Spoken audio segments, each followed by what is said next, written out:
प्रबुद्धाशेष तत्वार्थ बोध दीदिति मालिने नमः श्री जिन चंद्राय मोहध्वांत प्रभेदिने मोहध्वांत प्रभेदिने।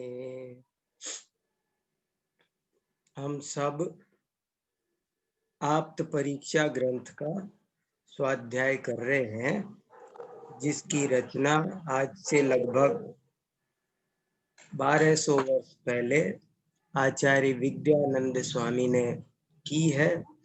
और इस आप्त परीक्षा ग्रंथ में जैसा इसका नाम है, आप्त की परीक्षा। आप्त माने प्रामाणिक वक्ता, जो वीतराग हो, जो सर्वज्ञ हो, वो आप्त है। क्योंकि जिसमें राग द्वेष होगा वह आप्त नहीं हो सकता, जिसमें अज्ञान होगा वह भी आप्त नहीं हो सकता। सच्चा उपदेशक सच्ची बात वही कह सकता है जो वीतराग और सर्वज्ञ। तो वीतराग सर्वज्ञ वक्ता को आप्त कहते हैं। और उस आप्त का क्या स्वरूप है, कौन आप्त है, कौन आप्त नहीं है, इस विषय की बहुत सुंदर चर्चा चल रही है, जिसमें हम अभी तक ईश्वर परीक्षा वाला प्रकरण पूरा करके कपिल परीक्षा का प्रकरण पूरा कर चुके हैं। और अब तीसरा प्रकरण शुरू होता है, जिसका नाम है सुगत परीक्षा। सुगत परीक्षा नाम का प्रकरण अब आज प्रारंभ करते हैं। क्या है इसको समझते चलेंगे। सुगत, सुगत शब्द गौतम बुद्ध का दूसरा नाम है। बुद्ध, सुगत और तथागत, खासकर ये तीन नाम इनके चलते हैं। ये सबको, विद्यार्थियों को मालूम होना चाहिए। एक बुद्ध, एक सुगत और एक तथागत। बुद्ध के नाम पर उनके अनुयायियों को बौद्ध कहते हैं। सुगत के नाम पर उनके अनुयायियों को सौगत कहते हैं। और तथागत नाम के आधार पर उनको ताथागता इति ताथागता, ताथागता माने बौद्धहा। तो ये तीन नाम वाले एक दर्शन की अब और उसके द्वारा माने गए आप्त की परीक्षा की जा रही है। कौन है, कैसे हैं, तो देखते हैं, पढ़ते चलेंगे, बात को समझते चलेंगे। लेकिन अगर सामान्य परिचय उनका होगा तो बहुत अच्छा रहेगा। गौतम बुद्ध भगवान महावीर के समकालीन थे और काफी कुछ बातें बहुत समान थी। और वे भी एक बार जब उन्होंने दीक्षा ली थी प्रथम बार, तो जैन मुनि बने थे। वे पार्श्वनाथ की परंपरा में ही वे भी हुए, पार्श्वनाथ की परंपरा में ही भगवान महावीर हुए। दोनों पार्श्वनाथ की परंपरा में हुए। जैन और बौद्ध का बहुत अधिक साम्य दुनिया में देखा जाता है। दोनों श्रमण विचारधारा कही जाती है। कहते हैं कि भारत में दो विचारधाराएं हैं, एक वैदिक विचारधारा या जिसको कहते हैं ब्राह्मण विचारधारा, और दूसरी श्रमण विचारधारा। ब्राह्मण और श्रमण, तो ब्राह्मण में ये वैदिक सठ दर्शन आते हैं और श्रमण विचारधारा में जैन और बौद्ध आते हैं। तो जैन और बौद्ध का महावीर के पहले तक तो कोई भेद नहीं था, लेकिन महावीर के बाद से ये भेद बहुत ज्यादा हो गया और बहुत से लोग इस भेद को समझ भी नहीं पाते। आम जनता में लोग दोनों को एक भी समझ लेते हैं। जगह जगह ये गलतियां खूब होती है कि मूर्ति होती है भगवान महावीर की और लोग बता देते हैं गौतम बुद्ध की। कहीं कोई बुद्ध मूर्ति होती है, लोग बता देते हैं जैन मूर्ति है। तो जो साधारण जनता है वो जैन और बौद्ध में बहुत कम फर्क जानती है। जैन और बौद्ध में क्या फर्क है, कैसे क्या है, ये विद्यार्थियों को तो बहुत अच्छी तरह पता होना चाहिए। एक जरा सा एक कोटेशन आपको सुनाता हूँ, बहुत आनंद आएगा। जैसे जैनों के ग्रंथों को आगम कहते हैं, ऐसे ही बौद्धों के जो मूल ग्रंथ हैं उनको पिटक कहते हैं। 3 पिटक है, सुत्त पिटक, अभिधम्म पिटक और विनय पिटक। 3 पिटक है। 3 हमारे यहाँ जैसे 12 आगम है, ऐसे उनके यहाँ ये 3 आगम है।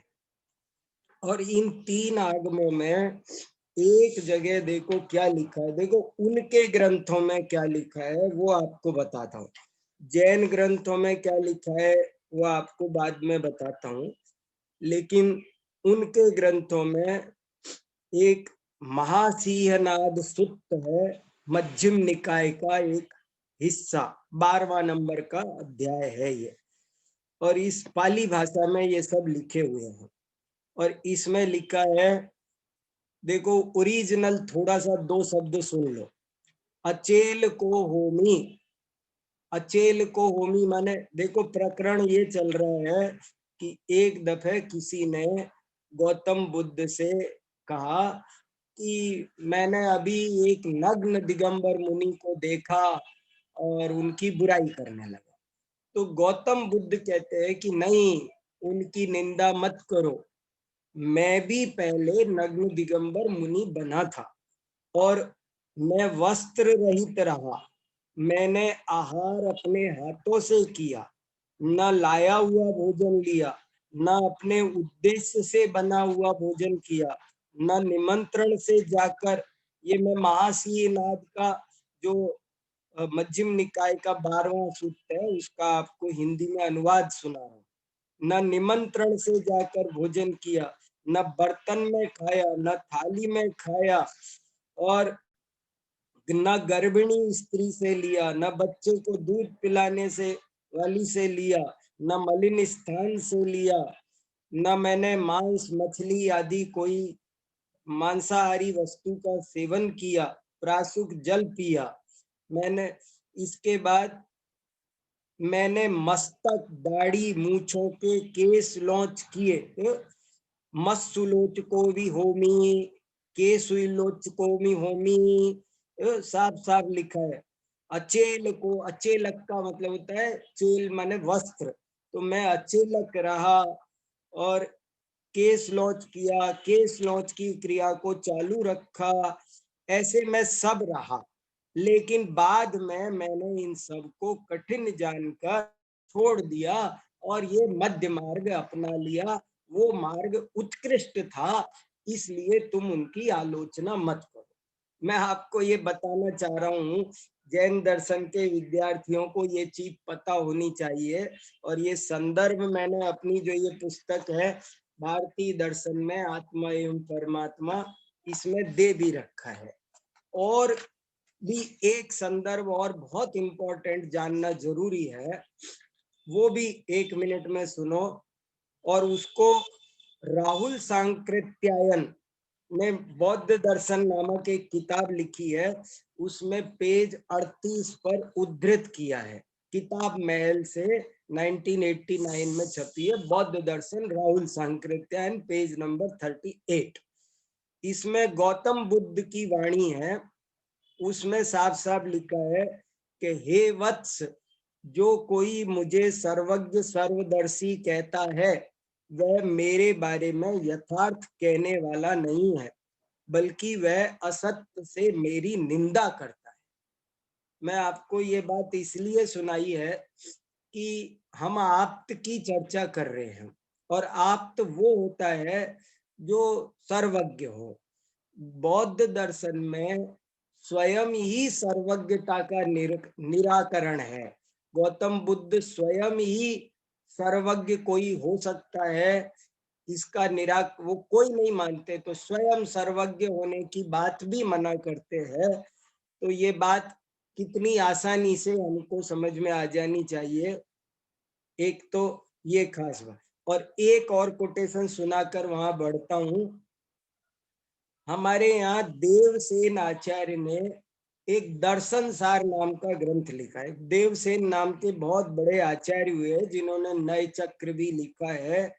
उन्होंने आराधना सार आदि कई ग्रंथ लिखे हैं। उनमें एक दर्शन सार नाम का ग्रंथ है।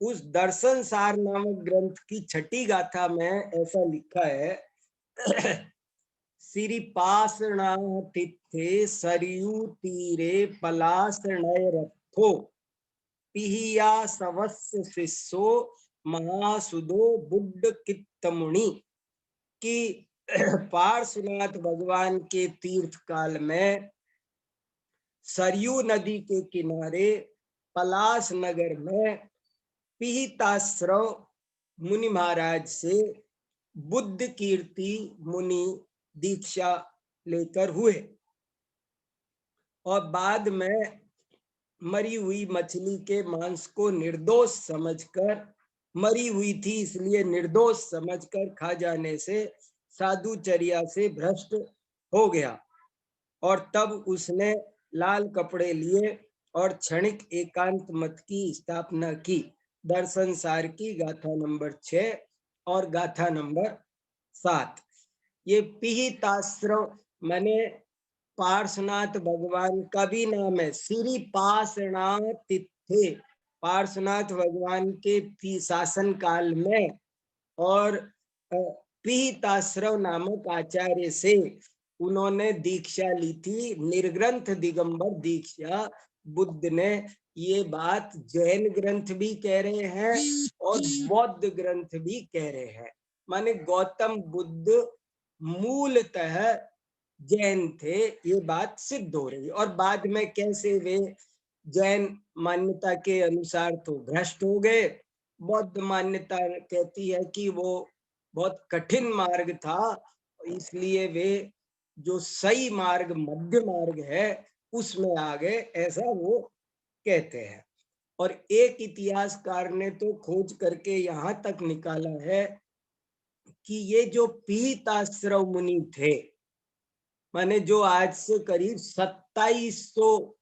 2600 वर्ष पहले हुए, वो 2600 वर्ष पहले मुनि महाराज आचार्य जो थे पीताश्रव, उनको ही बाद में ये कर्णान योग के बहुत बड़े विशेषज्ञ थे, और इसलिए इनको बाद में यूनानी उच्चारण में पाइथागोरस कहने लगे। पिहिताश्रव शब्द का बन गया पाइथागोरस। अब क्या इसमें कितनी बात सच है, लेकिन इतिहासकार अनुसंधान करने वाले ऐसी संभावना व्यक्त करते हैं कि पाइथागोरस की जो प्रमेय आज गणित में पढ़ाई जाती है, उसे कभी जैन मुनि, जैन आचार्य पिहिताश्रव ने ही प्रतिपादित किया था। खैर चलो, ये मैंने आपको थोड़ी जानकारी बौद्ध दर्शन की मालूम हो, उसके बिना बात पता नहीं चलेगी।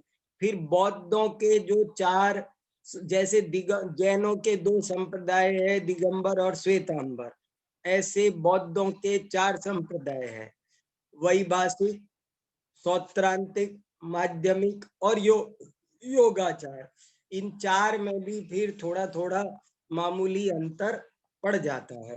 पर अभी अपने को यहाँ आप्त की परीक्षा करनी है। सभी संप्रदाय, चारों के चारों बौद्ध उप संप्रदाय गौतम बुद्ध को आप्त स्वीकार करते हैं। तो वे कैसे हैं और वे आप्त क्यों नहीं सिद्ध होते हैं, इसकी चर्चा ये जो हम आप्त परीक्षा की पुस्तक है, इसमें पेज नंबर 43 43 नंबर का पेज है और 84 नंबर की कारिका है। आप्त परीक्षा कारिका नंबर 84 और सुगत परीक्षा नाम का प्रकरण। सुगत परीक्षा कहो, बुद्ध परीक्षा कहो, तथागत परीक्षा कहो, वो प्रकरण है। इसको अब हम पढ़ते हैं। ये दो पेज का 2.5 पेज का प्रकरण है, पर बहुत इंपॉर्टेंट है। और इसके बाद फिर परम पुरुष का आएगा, वो भी पढ़ेंगे। ये छोटे हैं क्योंकि मैंने बहुत सारी बात को शॉर्ट में लिख दिया है, इसलिए हम थोड़ा इसको पूरा पढ़ लेते हैं। देखिए, नैयायिक, वैशेषिक और सांख्य, इन तीनों का निराकरण करने के बाद अब बौद्धाभिमत आप्त का निराकरण करते हैं।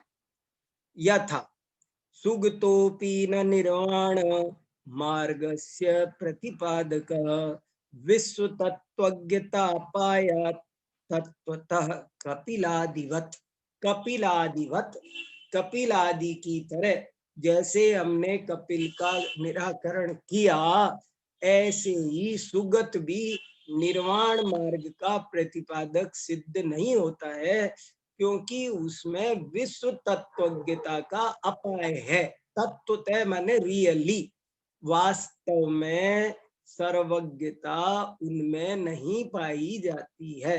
ये वास्तव में क्या मतलब हुआ? परमार्थतः। परमार्थतः माने निश्चयतः। बौद्ध परंपरा में भी जैसे हमारे यहाँ 2 नए चलते हैं, निश्चय व्यवहार, ऐसे वहां पर व्यावहारिक को समवृत्ति कहते हैं। समवृत्ति से कोई चीज मानते हैं। उनका कहना है कि निश्चय से तो सब कुछ क्षणिक है, लेकिन समवृत्ति से, उपचार से, व्यवहार से और बात भी कही जाती है। तो उसके लिए कहा कि तुम्हारे यहाँ जो सर्वज्ञ है वो परमार्थतः सिद्ध नहीं होता है। अर्थ, सुगत भी मोक्ष मार्ग का प्रतिपादक नहीं है, क्योंकि उसके भी कपिलादि की तरह परमार्थतः सर्वज्ञता का अभाव कहा गया है। खुद ही कह रहे हैं, हमको ज्यादा समझाने की जरूरत नहीं है। संवृत्त्या विश्व तत्वज्ञ श्रेयो मार्गोपदेश्यपि बुद्धो वन्द्यो न तु स्वप्न तादृक् इत्यज्ञ चेष्टितम्। क्या कह रहे हैं? संवृत्त्या, संवृत्त्या का मतलब होता है संवृत्ति से। संवृत्ति माने उपचार से, व्यवहार से, ऐसे ही काल्पनिक ढंग से। गौतम बुद्ध संवृत्ति से सर्वज्ञ है और मोक्ष मार्ग का उपदेशक भी है, अतएव वह वंदनीय है, किंतु स्वप्न वंदनीय नहीं है, क्योंकि वह संवृत्ति से भी सर्वज्ञ और मोक्ष मार्गोपदेशक नहीं है। यदि ऐसा कहा जाए तो यह कथन भी अज्ञानता पूर्ण है। देखो कैसे वो जो चीज संवृत्ति से, व्यवहार भी निश्चय के बिना बनता नहीं है, ये बात यहाँ सिद्ध हो। और यहाँ एक खास बात ये है कि देखो, जो कर्ता धर्ता मानने वाला न्याय वैशेषिक दर्शन था वो तो कहीं रह गया, लेकिन इनमें वो तत्व की भूल पाई जा रही है। इसलिए वो कह रहे हैं कि संवृत्ति से भी सर्वज्ञ सिद्ध नहीं हो सकता। वो कैसे नहीं हो सकता? क्योंकि परमार्थ के बिना संवृत्ति भी नहीं बनती है।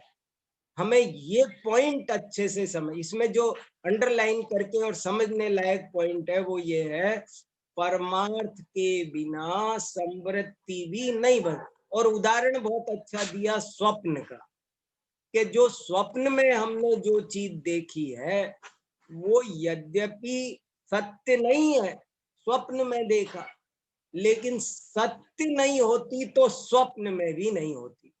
ये थोड़ा चिंतन का विषय है, थोड़ी बारीक बात है, सूक्ष्म बात है बहुत। जैन आचार्यों ने कैसे तत्व को व्यवस्थित किया है और प्रतिपादित किया है, उसके लिए ये पॉइंट समझना बहुत जरूरी है कि स्वप्न में भी जो दिखाई दे रहा है वो भी तभी, वो स्वप्न सारा झूठा है। गजब की बात है ये कि स्वप्न का जो दिखाई दे, देखो स्यादवाद को बहुत अच्छे से समझो, नहीं तो जो स्यादवाद को जिसने छोड़ा वही वही पतित हो गया, वो सिद्ध नहीं कर सका अपनी कोई भी बात। स्वप्न में दिखाई देने वाला घोड़ा घोड़ा है या नहीं,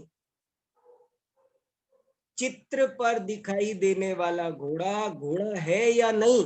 आप, मैं आपको बहुत इंपॉर्टेंट बात कहना चाह रहा हूं, कोशिश कर रहा हूं। आप ये देखो कि जो नाटक में राम है वो राम है कि नहीं, नाटक का राम, नाटक की सीता वो सीता है या नहीं, नाटक का राम राम है या नहीं, जो चित्र में बना हुआ शेर है वो शेर है या नहीं। और मेरी ये लाइन अंडरलाइन करके सुनी जाए कि वो है भी और नहीं भी, तभी वो सार्थक है। सार्थक, उसमें अर्थ क्रियाकारित्व है, अर्थ क्रियाकारित्व है। अर्थ कैसे, बहुत ज्यादा इंपॉर्टेंट है। जैसे चित्र में जो घोड़ा बना है वो घोड़ा होना भी चाहिए और नहीं भी होना चाहिए, तभी उस चित्र का महत्व है, तभी उस चित्र की सार्थकता है, अर्थवत्ता है। नहीं तो उसकी अर्थवत्ता भी नहीं। यदि वो चित्र का घोड़ा, यदि सचमुच चित्र हो, सचमुच घोड़ा होता तो फिर चित्र कला कहाँ रही, उस कला की वैल्यू तो खत्म हो गई, हो तो ओरिजिनल घोड़ा है। और यदि वो नहीं है तो भी चित्रकला महत्वहीन रह गई। जो नाटक में राम है वो राम होना भी चाहिए और नहीं भी होना चाहिए। यदि वो सर्वथा राम है तो भी आप उसे नाटक नहीं कह सकते, यदि वो नहीं है सर्वथा तो भी आप उसे नाटक नहीं कह। कैसी गजब की बात है। फिर सुनना, नाटक में दिखाई देने वाला राम, सीता, रावण, ये यदि सर्वथा राम सीता रावण है ही सर्वथा है, तो नाटक ही नाम नहीं पड़ता। और यदि वे सर्वथा नहीं है तो भी नाटक नहीं। नाटक की सत्ता, नाटक की अर्थवत्ता, नाटक की अर्थ क्रियाकारिता इस बात पर निर्भर करती है कि वो हो भी और नहीं भी हो। स्वप्न में दिखाई देने वाला घोड़ा घोड़ा भी हो और नहीं भी हो, चित्र में दिखाई देने वाला घोड़ा घोड़ा हो भी और नहीं भी हो, तभी वो चित्र है, तभी वो स्वप्न है, तभी वो। तो बिना, ये कितनी ऊंची बात आई है, बिना परमार्थ के संवृत्ति भी नहीं हो सकती। देखो, एक होता है रियल मामा, एक होता है उपचार मामा। मेरे जो मामा हैं सगे, मेरे मम्मी के भाई, वे तो रियल मामा हैं। और वो जो हमारे मामा जी के गांव में उनके जो सैकड़ों दोस्त हैं, पड़ोसी हैं, वे सब भी मामा हैं। लेकिन कब रियल मामा है तो उपचार मामा बनता है, और रियल मामा नहीं है तो उपचार मामा नहीं बनता। आप बौद्धों की इस अवधारणा को ठीक से समझो। बौद्ध क्या कहते हैं कि परमार्थ तय तो वस्तु क्षणिक ही है, लेकिन संवृत्ति से, संवृत्ति माने अपनी भाषा में कह दो व्यवहार से, कल्पना से, उपचार से, तो वो कहते हैं कि ऐसे ही बौद्ध दर्शन कहता है वास्तव में सर्वज्ञ कोई होता नहीं, हो नहीं सकता, लेकिन वो कहते हैं कि नहीं, उपचार से है, व्यवहार से सर्वज्ञ है।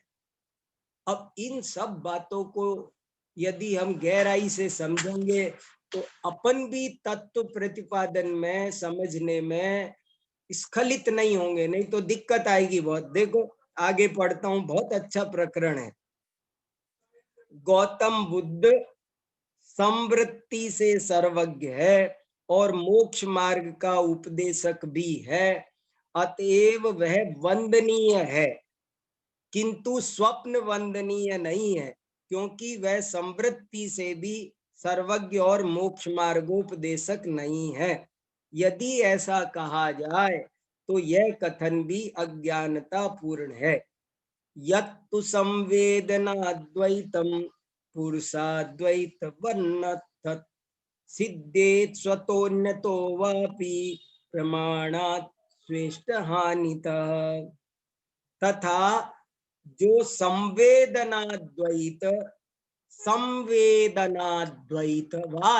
संवेदनाद्वैतवाद माने क्या होता है, इसको भी समझना बहुत जरूरी है। ये दूसरों की बात नहीं है भैया। बौद्ध ऐसा मानते हैं, अद्वैत वाले वेदांती ऐसा मानते हैं, ये सब अपने अंदर छुपी हुई मान्यताएं हैं, मिथ्या मान्यताएं। ये हमारा अपना परिशोधन चल रहा है। संवेदनाद्वैत, संवेदनाद्वैत का क्या मतलब हुआ? संवेदन शब्द ज्ञान का पर्यायवाची है। ज्ञानाद्वैत, संवेदनाद्वैत का मतलब है ज्ञानाद्वैत। ज्ञानाद्वैत का, अद्वैत का मतलब है, अद्वैत माने एक, द्वैत माने दो, और अद्वैत माने दो नहीं, एक ही है। संवेदनाद्वैत नामक विचारधारा, जिसका नाम विज्ञानाद्वैत, ज्ञानाद्वैत, ये अनेक नाम है उसके, और वो विचारधारा ये कहती है, देखो सोचो, थोड़ी देर उनके ऊपर खड़े रह करके सोचना पड़ेगा। घंटे 2 घंटे आप थोड़ा विज्ञानाद्वैतवादी बनकर थोड़ा गहराई से उस पर सोचो, वो क्या कहते हैं। वो ये कहते हैं कि इस दुनिया में, इस विश्व में कुछ नहीं है, केवल ज्ञान है, केवल विज्ञान है, केवल संवेदन है, और कुछ नहीं है। मैंने जो कुछ मुझे कुर्सी टेबल ये दिखाई दे रही है ना, ये सब वास्तविक नहीं है, ये तो मुझे सिर्फ दिखाई दे रही है, वो वास्तव में नहीं है। वो क्या दिखाई दे रहा है कि आपके ज्ञान का आकार ही आपको दिखाई दे रहा है, ज्ञान ही है और कुछ नहीं है। इस विचारधारा को कहते हैं संवेदनाद्वैत। कहते जो कुछ दिखाई दे रहा है वो माया है, भ्रम मात्र है, वास्तव में ज्ञान ही है। तो इसको कहते हैं संवेदनाद्वैत। तथा जो संवेदनाद्वैतवाद है वह भी पुरुषाद्वैतवाद की तरह। ये पुरुषाद्वैत क्या? एक ही पुरुष की, एक ही आत्मा की सत्ता को मानना पुरुषाद्वैत है, और केवल ज्ञान मात्र की सत्ता को मानना वो ज्ञानाद्वैतवाद है।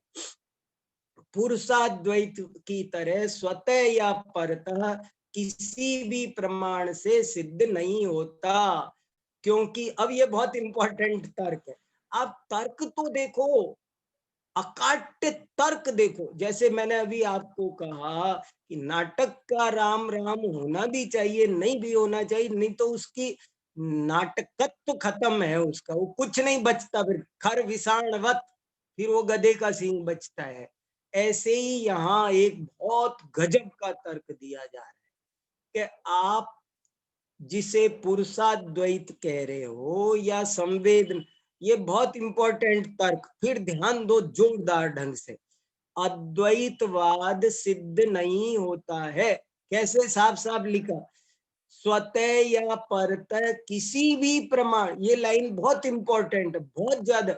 स्वतः या परतः किसी भी प्रमाण से सिद्ध नहीं होता, क्योंकि अन्य प्रमाण से उसकी सिद्धि मानने पर श्रेष्ठ हानि का प्रसंग आता है, अर्थात संवेदना द्वैत की ही सिद्धि नहीं हो सकती। मैं और सरल करके बताता हूं ये क्या कहा। ये कहा कि आप अद्वैत मानते हो ना, कि एक ही है, बस एक तत्व है। तो बोले अच्छा तुम सिद्ध करो, सिद्ध करो। तो जो सर्वथा एक मानता है, सर्वथा अद्वैत मानता है, वो जब सिद्ध करने लगेगा तो वो एक साध्य बनाएगा, एक हेतु बनाएगा। तो एक हो गया साध्य, एक हो गया हेतु, एक होगा समझाने वाला, एक होगा समझने वाला। वो मुझे समझा रहा है तो तुम समझाने वाले हो गए, मैं समझने वाला हो गया, आ गया ना द्वैत। एक साध्य हो गया, एक हेतु हो गया, आ गया ना द्वैत। माने वो सर्वथा अद्वैत बनता नहीं है। ये जो सर्वथा है ये बहुत बड़ा विष है। सर्वथा कभी भी कोई भी चीज सिद्ध होती ही नहीं है, कोई भी चीज सिद्ध नहीं होती है। ये एक गजब की बात है कि उस अद्वैतवाद को कैसे भी सिद्ध नहीं किया जा सकता। देखो, बौद्ध मत में सुगत अर्थात गौतम बुद्ध को आप्त माना गया है, किंतु वहां उन्हें सर्वज्ञ नहीं कहा गया है। अतः इसी आधार पर जैनाचार्यों का कहना है कि सर्वज्ञ न होने के कारण उसे आप्त नहीं माना जा सकता। देखो कितनी एक ही पॉइंट जबरदस्त है। वो सर्वज्ञ सिद्ध नहीं होते, इसलिए आप्त नहीं हो सकते। तब आगे वो क्या कहते हैं इस पर, ये सारांश जो लिखा है वो एक कारिका का नहीं, इस पूरे प्रकरण का सारांश है। इस पर बौद्ध कहते हैं कि यद्यपि सुगत परमार्थतः सर्वज्ञ नहीं है, संवृत्ति अर्थात व्यवहार या उपचार से तो सर्वज्ञ हैं ही, अतः उन्हें आप्त मानना चाहिए।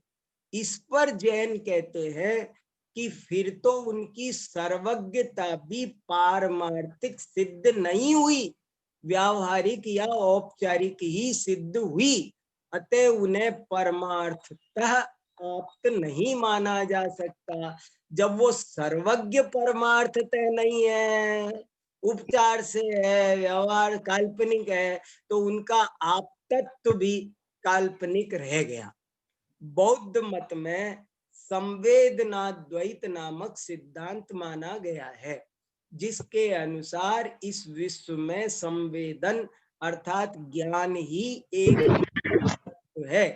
उस पर भी जैनाचार्यों का कहना है कि उसे भी सिद्ध नहीं किया जा सकता, क्योंकि वह बिना प्रमाण तो सिद्ध होगा नहीं, और प्रमाण प्रस्तुत करते अद्वैत नष्ट हो जाता है। बहुत सूक्ष्म विवेचन है, सूक्ष्म बुद्धि है। प्रमाण से सिद्ध करोगे तो एक सिद्ध जो साध्य है, एक साधन है, उसके बिना सिद्ध न किया ये बात नहीं बनती है। प्रमाण क्या है, प्रमेय क्या है, सब चीजें उसमें से निकल आती है, अद्वैत बनता नहीं है। इस प्रकार उनकी तत्व व्यवस्था समीचीन सिद्ध नहीं होती, और इसी आधार पर सुगत भी आप्त सिद्ध नहीं होते। और अब अगला प्रकरण भी देखते हैं। देखो अगला प्रकरण, इसके आगे हेडिंग है अगले पेज पर, परम पुरुष परीक्षा। परम पुरुष क्या होता है? जैसे सुगत का अर्थ है बुद्ध, तथागत, ऐसे ही परम पुरुष का अर्थ है ब्रह्म। परम पुरुष माने वेदांतियों का आप्त। देखो क्या क्या बात हो गई, जरा देखना आप, ये इनकी व्यवस्था भी देखो आप। कुल मिलाकर भारत में 9 दर्शन चलते हैं। 6 वैदिक दर्शन है, 3 अवैदिक दर्शन है। तो 6 वैदिक दर्शनों में सांख्य और योग समान तंत्र कहे जाते हैं, न्याय और वैशेषिक समान तंत्र कहे जाते हैं, वेदांती और मीमांसा ये समान तंत्र कहे जाते हैं। तीन पेयर हैं वास्तव में, ये जो 6 दर्शन है ये वास्तव में तीन है, तीन पेयर है। इसीलिए कितने ही लोगों ने 60 दर्शन का जो ग्रंथ लिखा, आपको भारतीय वाङ्मय में 60 दर्शन परिचय नाम के 2 तरह के ग्रंथ मिलेंगे। एक तो वे मिलेंगे कि जिनमें वैदिक 60 दर्शनों का परिचय दे दिया और नाम रख दिया 60 दर्शन परिचय। लेकिन कुछ ऐसे मिलेंगे कि जिसने इनको 6 नहीं माना, 3 ही माना समान तंत्र होने से, और बाकी के जो 3 अवैदिक है उनके एक एक अध्याय बनाए, बौद्ध जैन चारवाक, इस तरह उनकी 6 अध्याय वाली 60 दर्शन की पुस्तक तैयार हुई। ऐसे ऐसे काम हुए, देखो तो सही। तो परम पुरुष क्या होता है, इन 3 में से क्या किया, पहले ईश्वर परीक्षा प्रकरण में न्याय वैशेषिक मत चले गए, उनका निराकरण हो गया। दूसरा प्रकरण आया कपिल परीक्षा का, उसमें सांख्य और योग ये 2 चले गए। ये बौद्ध सुगत परीक्षा का प्रकरण आया, इसमें बौद्ध मत का निराकरण हो गया।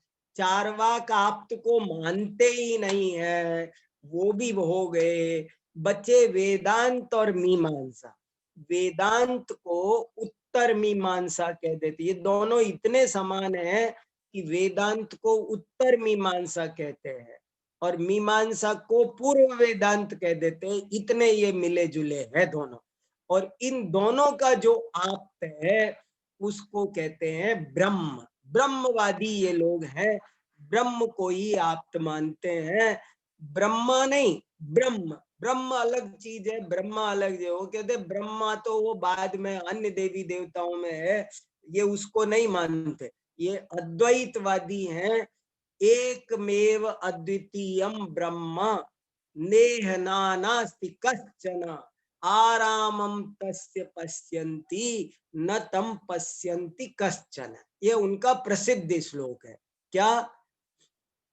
एकमेवाद्वितीयम ब्रह्म, के इस विश्व में एक अद्वितीय, एक अद्वैत ब्रह्म की ही सत्ता है और किसी की सत्ता नहीं है। ऐसा अद्वैत ब्रह्म वाले, बाकी जो सब कुछ है वो उसका आरामम तस्य पर, वो सब उसके आराम है, उसके सब आराम माने या रेस्ट नहीं, आराम माने ये उसी के प्रतिफलन है, प्रतिबिंब। जैसे चंद्रमा एक है और 100 बर्तनों में पानी रखा हो तो उसका प्रतिबिंब जैसे झलकता है, ऐसे ये सब वस्तुएं उसी का प्रतिबिंब मात्र है, ऐसा वेदांतियों का, मीमांसकों का कहना है। तो इसमें, इस प्रकरण में उनका निराकरण और पढ़ते हैं तब सब दर्शनों का निराकरण हो जाएगा। और अगले प्रकरण से फिर जैनाभिमत आप्त के स्वरूप की चर्चा होगी, अरहत मत की चर्चा होगी। देखो क्या कहते, पढ़ते हैं पेज नंबर 45।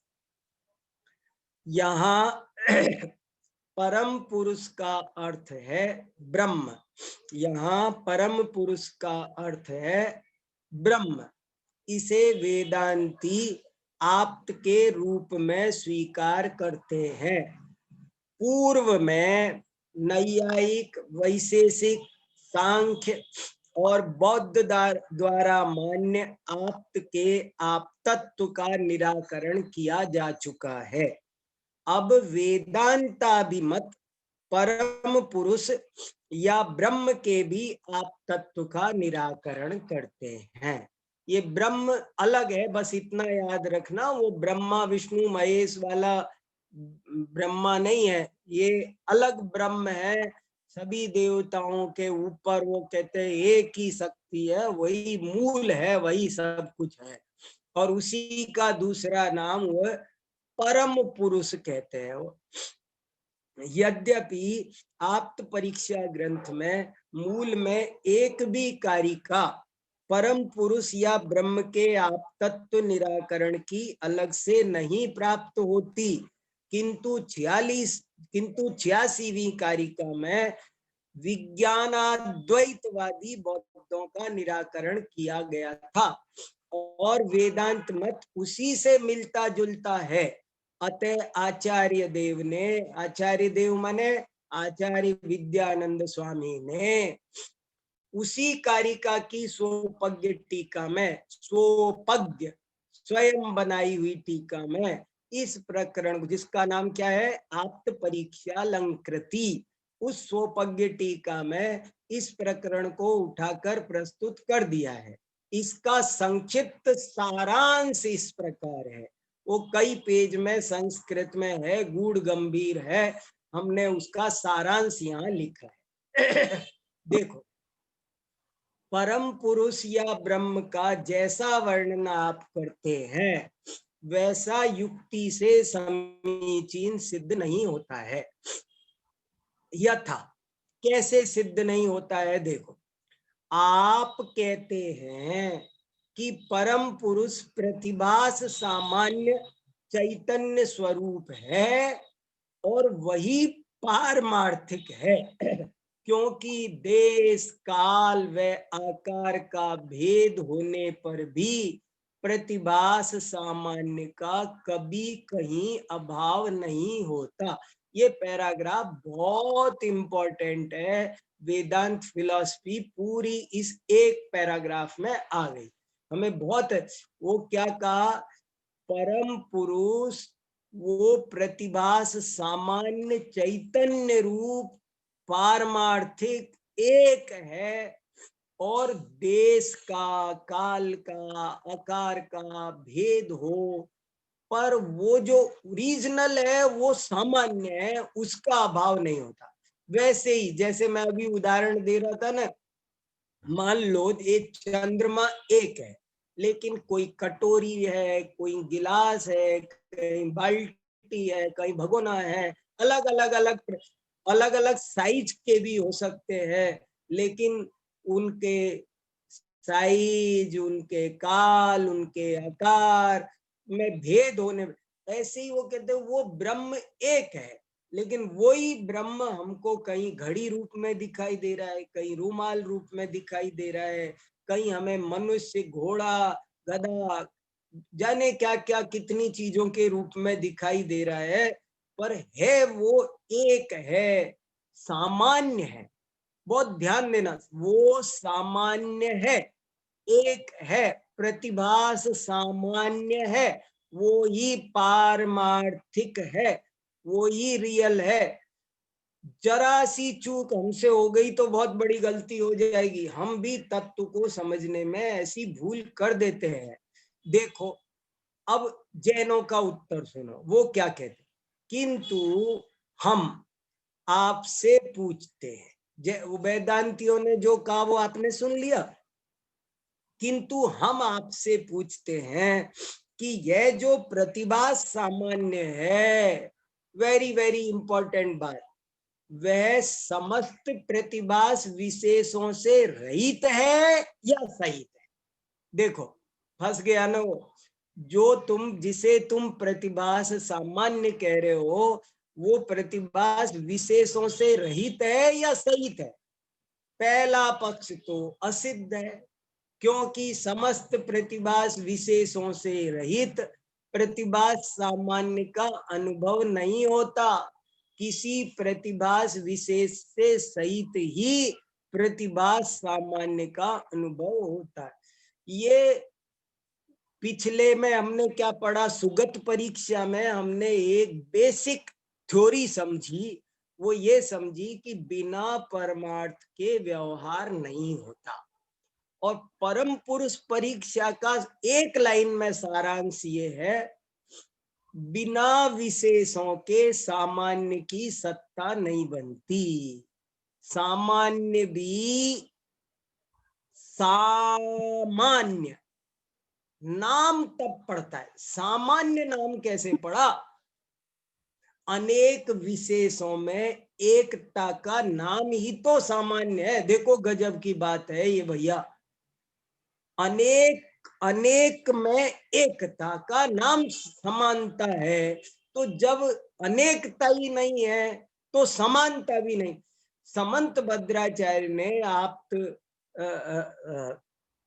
स्वयंभू स्तोत्र में ये बात जगह जगह लिखी है कि अगर आप एक पक्ष का लोप करेंगे तो दूसरे का ऑटोमेटिक हो जाएगा। अगर आप नित्य नहीं मानते हैं तो आप अनित्य भी नहीं मान सकते हैं।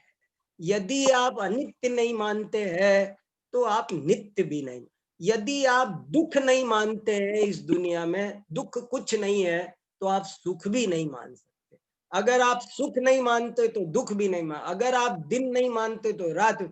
यदि पिता नहीं है तो पुत्र कैसे, पुत्र नहीं है तो पिता कैसे। कोई कहे मैं पुत्र नहीं मानता, पिता मानता हूं। पिता तो पुत्र की वजह। ये बहुत गहरी और बहुत इम्पोर्टेंट चर्चा है। देखो पढ़ते हैं, गजब की बात है ये भैया। कैसे, एक श्लोक और सुनाऊंगा, समय मिला तो देखना। अभी पढ़ते हैं। हमारे साथ भाई साहब अभय जी भी हैं क्या आज? उनका भी हम सुनेंगे क्या थोड़ा? शुभम जी, शुभम जी, अभय जी भी हैं क्या हमारे साथ में?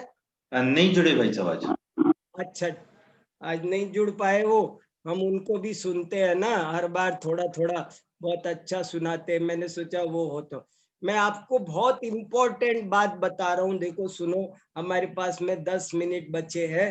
मैं एक बहुत जरूरी, कितना मन लगा के समझने की गहराई से बात है। क्या कह रहा हूँ, फिर मेरी लाइन ये नोट कर ली जाए, अंडरलाइन कर ली जाए। पिछले सुगत परीक्षा का सारांश एक लाइन में, बिना निश्चय के व्यवहार नहीं होता। ये इंपॉर्टेंट थ्योरी हमने पढ़ी। और कोई बात नहीं, कोई बात नहीं। और इसमें जो परम पुरुष परीक्षा की जो थ्योरी है वो बहुत इंपॉर्टेंट है। परम पुरुष परीक्षा की थ्योरी कह रही है बिना विशेष के सामान्य नहीं बनता। छोटा सा लिख, अगर मैं बोर्ड पे लिखूं तो 1 इंच भी नहीं लगेगी जगह। लेकिन कमाल का सिद्ध, बिना विशेष के सामान्य बनता ही नहीं है, सिद्ध ही नहीं होता है। ये गजब की बात है। देखो, सामान्य के बिना विशेष और विशेष के बिना सामान्य बनता ही नहीं। बहुत गहरी बात है। वो कह रहे, वो सोचते हैं कि हम एक चीज बना ले जाएंगे। कैसे बनाओगे तुम? परम पुरुष में तुम सामान्य की सत्ता घटित कर रहे हो, विशेष को माने बिना। विशेषों में से ही तो सामान्य बनेगा भाई।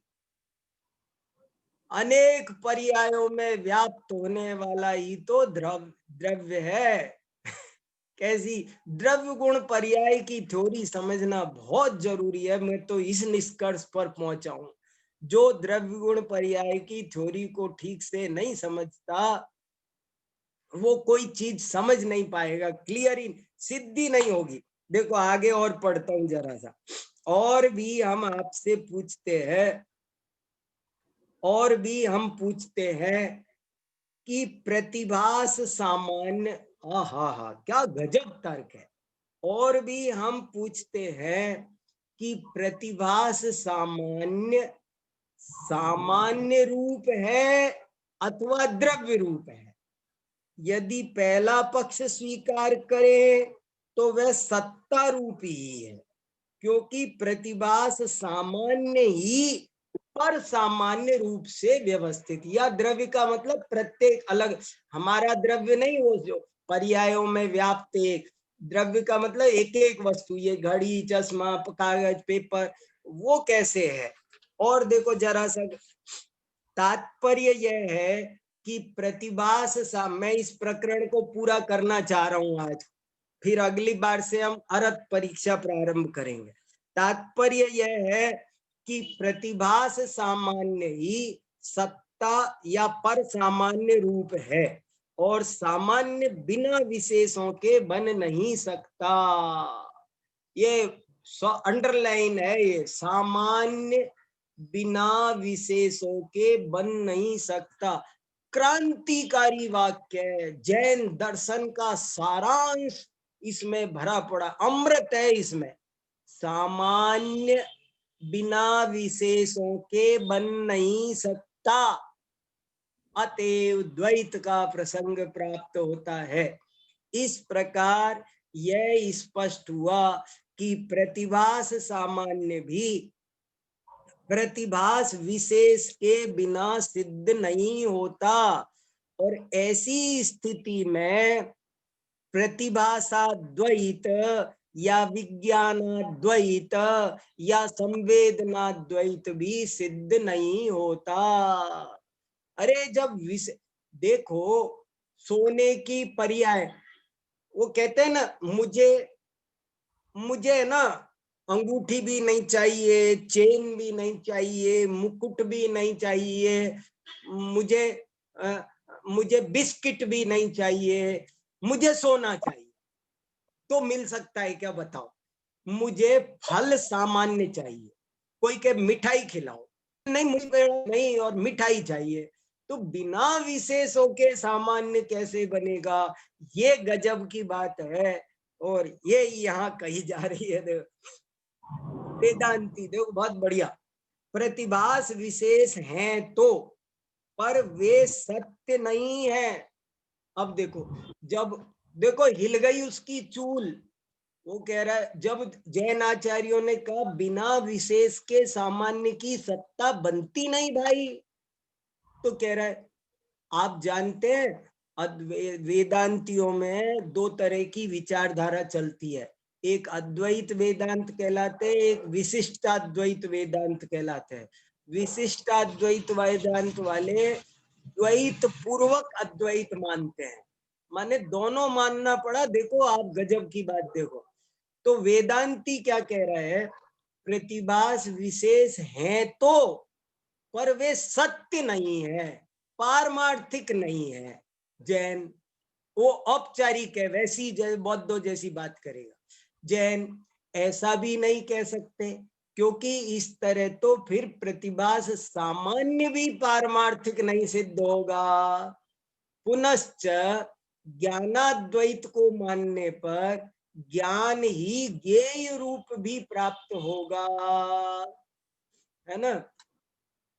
ज्ञानाद्वैत को मानने पर ज्ञान कितना बढ़िया है। ये और भी एक नया और गजब का तर्क आया, बहुत गजब का तर्क आया। ज्ञानाद्वैत बहुत बारीक बातें हैं, बहुत अच्छी बातें हैं भैया, ये तोता मैना का किस्सा नहीं, ये बहुत ज्ञान की गहरी बातें हैं।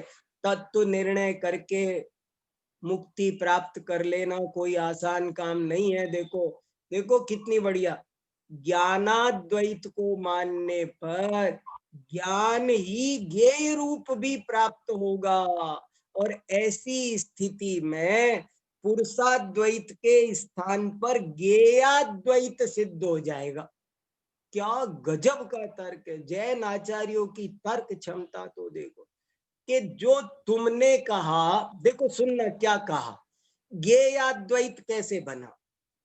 तुमने क्या कहा कि इस दुनिया में ज्ञान ही ज्ञान है, इसका मतलब तुमने जाना, तो वो जाना तो ज्ञेय बन गया ना, तो ज्ञानाद्वैत में ज्ञेयाद्वैत भी आ गया, और जब ज्ञान आ गया, ज्ञान के बिना ज्ञेय नहीं बनेगा, ज्ञेय के बिना ज्ञान नहीं बनेगा।